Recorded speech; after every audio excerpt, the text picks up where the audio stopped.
Day 5 ng aking physique transformation.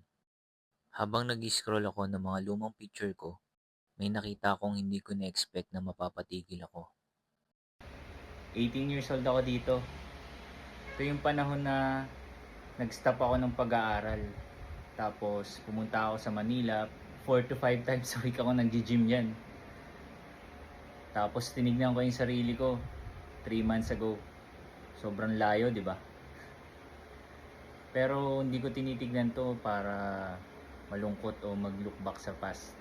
Reminder lang siya na dati, kaya kong maging consistent. At ngayon, kaya ko ulit gawin yun. Hindi ko gustong ibalik yung katawan ko nung 18 years old ako. Gusto ko lang maging fit at healthy ulit. Malayo pa ako sa goal ko. Pero at least nagsimula na ako ulit.